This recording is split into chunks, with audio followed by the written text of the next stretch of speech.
নমস্কার বন্ধুরা, আমি সুরভি নতুন একটা ব্লগ নিয়ে তোমাদের কাছে চলে এসেছি।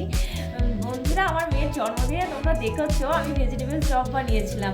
এখানে নন বেঙ্গলি সবারই না ভীষণ পছন্দ হয়েছে ভেজিটেবল চপটা। তা কিছু কিছু মানুষ না আমার কাছে খেতে চেয়েছে, কারণ আমি কিছুদিন পর এখান থেকে চলে যাব। তাই সেই সব মানুষের জন্য আমি আজকে ভেজিটেবল চপ বানাবো এবং তাদেরকে বাড়ি থেকে দিয়ে আসবো। তো চলো আমি ঝটপট রেডি করে নিই এবং তাদেরকে দিয়ে আসি। তোমরাও দেখে নাও আমি কেমন করে বানাচ্ছি। বিটগুলো আমি প্রথমে কুড়ে নিই। বিটগুলো না কুড়ে তার আমার আলু সিটি করছি।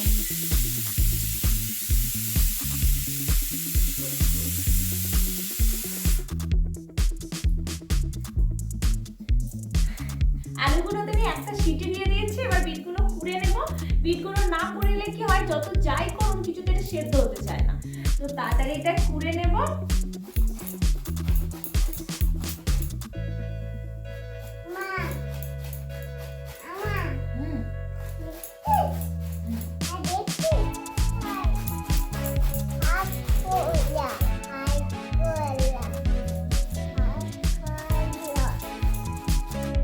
বন্ধুরা দেখো, আমার গাজর আর বিটটা পোড়া হয়ে গেছে। এবার আমি আলুটা দেখে নেব।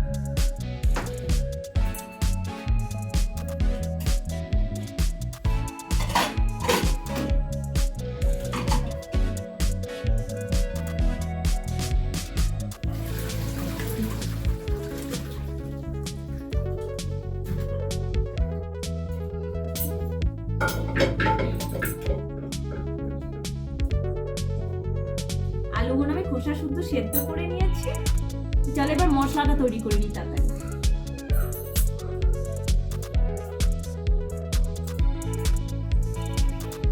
মশলার জন্য আমি প্রথমে রসুন ছাড়িয়ে নেব। বেশ খানিকটা রসুন ছাড়িয়ে নেব।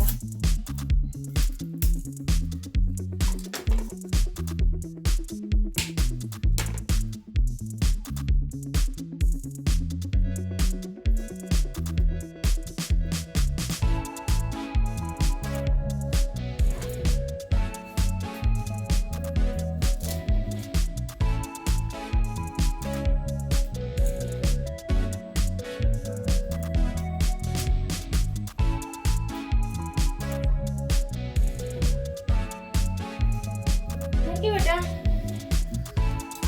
তুমি আরো নিয়ে এসো, যাও দিয়ে ছাড়াও। এনাও তোমার ইয়ে নাও, তোমার আর একটা পেঁয়াজ নিয়ে এসো, যাও। আমি এটা কাটটি না, বড় পাড়া নিয়ে আসবা। হ্যাঁ, আমি চপ বানাবো। যাও, তুমি নতুন পেঁয়াজ নিয়ে এসো প্লিজ বেটা।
কিছুটা সর্ষের তেল আমি গরম করে নেব। চপের মধ্যে সর্ষের তেল দিলে খুবই টেস্টি হয়।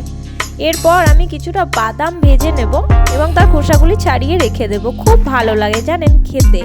তারপরে হচ্ছে আমি আপনাদের কাছে যদি নারকেল থাকে না, নারকেল ছোট ছোট করে কুচিয়ে সামান্য ভেজে এই চপের মধ্যে দেবেন, সেটাও খুব সুন্দর লাগে। আমার কাছে নেই, সেই জন্য আমি ইউজ করিনি। আমি জানতাম না যে আজকে চপ বানাবো, নাহলে আমার বরকে দিয়ে আমি আনিয়ে নিতাম। এবার কিছুটা পাঁচ ফোড়ন দিয়ে দেবো। সামান্য ভাজা হয়ে গেলে আমি এবার এই থেতে করে রাখা এগুলো দিয়ে দেব। মশলাটা সামান্য একটু ভেজে নেব, সামান্য একটু নুন দিয়ে দেবো এর মধ্যে, তাহলে এটা তাড়াতাড়ি ভাজা হয়ে যাবে। একদম লাল করব না, তাহলে কিন্তু ভীষণই বাজে লাগবে।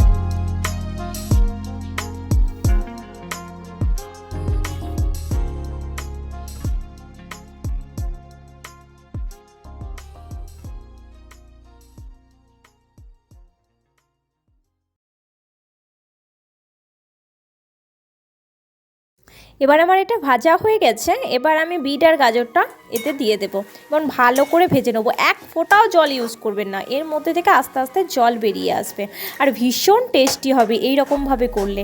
আবার অনেকজনা দেখায় যে সেদ্ধ করে সিটি মেরে করা, কিন্তু সেটা অতটা টেস্ট বেরোয় না জানেন। আমি বহুবার করে দেখেছি, দেখুন কেমন জল বেরিয়ে এসেছে আর সুন্দরভাবে এটা সেদ্ধ হয়ে যাচ্ছে।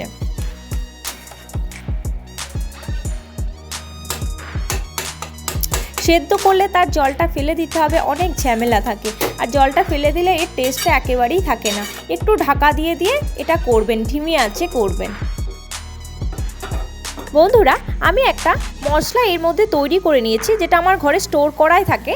আজকে সেটা বানাইনি আমি, সেটা হচ্ছে খানিকটা জিরে, ধনে আর মৌরি আর কটা দারচিনি আর কটা এলাচ সামান্য নাড়া খোলায় নেড়ে নিয়ে আমি ডাস্ট করে এর মধ্যে দেবো, বেশ খানিকটা দেবো। হ্যাঁ, তো দেখুন আমার ভাজা প্রায় হয়ে গেছে, একদম সেদ্ধ হয়ে গেছে। এবার আমি সেদ্ধ করা আলুগুলিকে দিয়ে দেবো, খোসাটা ছাড়িয়ে রেখে দিয়েছিলাম আগে থেকে।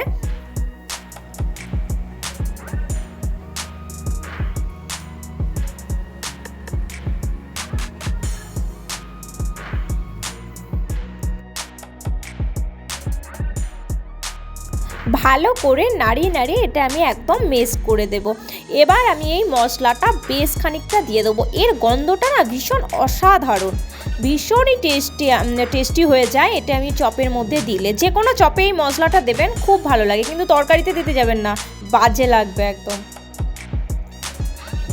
এটা আমি ঘরের মধ্যে বানিয়ে রেখে দিই, প্রায় আমার চপ বানানো হয়, সেই জন্য আমি এটা দিয়ে দিই।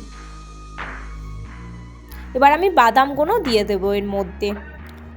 সামান্য কর্নফ্লাওয়ারের ব্যাটার তৈরি করে নেব আর ব্রেড ক্রাম্পস কোনো একটা থালার মধ্যে বিছিয়ে নেব এবং আপনাদের যেরকমভাবে শেপ করে চপ বানাবেন সেরকমভাবে শেপ দিয়ে দেবেন আর একটা একটা করে তৈরি করে নেবেন। প্রথমে ব্রেড ক্রাম্পসে দেবেন, তারপরে কর্নফ্লাওয়ারের জলে দেবেন, তারপরে ফের ব্রেড ক্রাম্পসে দেবেন। দুবার কোটিং করবেন, তাহলে খুব সুন্দর হয়। একবার কোটিং করলে অত সুন্দর হয় না। আমার বেশ খাতক কোনো চপ হয়েছিল জানেন, আর খুব টেস্টি হয়েছিল। সবগুলো আমি ভালো করে বানিয়ে নেব, আমার যেরকম শেপ দিতে মন হচ্ছে সেরকমই দিলাম।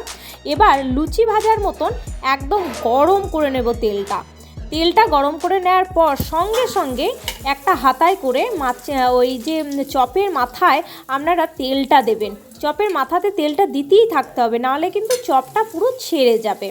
এটা কিন্তু একদম মাথায় রাখবেন। ভেজিটেবল চপ তৈরি করতে গেলে 3টে টিপস আপনাদেরকে একেবারে মনে রাখতে হবে। সেটা হচ্ছে চপটা দেওয়ার সঙ্গে সঙ্গে মাথায় তেল দিতে হবে, দুবার কোটিং করতে হবে, আর হচ্ছে ওই মশলাটা দিলে খুবই টেস্টি হবে। আপনি যেরকমই বানান মশলাটা দেওয়াতে একটা আলাদা টেস্ট নিয়ে আসবে। এইভাবে আস্তে আস্তে ভেজে নেবেন। বেশি উলটপালট করার দরকার নাই, জাস্ট একবারই উল্টিয়ে দেবেন। ভালো করে হয়ে গেলে তবে উল্টিয়ে দেবেন। দেখুন আমার চপগুলো কি সুন্দর হয়েছিল এবং একটিও ফেটে যায়নি, একটিও কোনো রকম কোনো অসুবিধা হয়নি, আর ভীষণ সুন্দর হয়েছিল দেখতে। তো বন্ধুরা, আমি আরও চপ বানাবো, আমার এখনও মশলা পড়ে আছে, তো সবাইকে দিয়ে আসছি, গরম গরম ভাজছি আর আমার বরকে বলছি দিয়ে আসতে। তো আমার ভিডিওটি যদি ভালো লেগে থাকে তাহলে প্লিজ আমার চ্যানেলটিকে সাবস্ক্রাইব করে দেবেন আর একটা লাইক অবশ্যই করে দেবেন। তো আজকের জন্য টাটা, বাই বাই। তো সবাই ভালো থাকবেন, সুস্থ থাকবেন।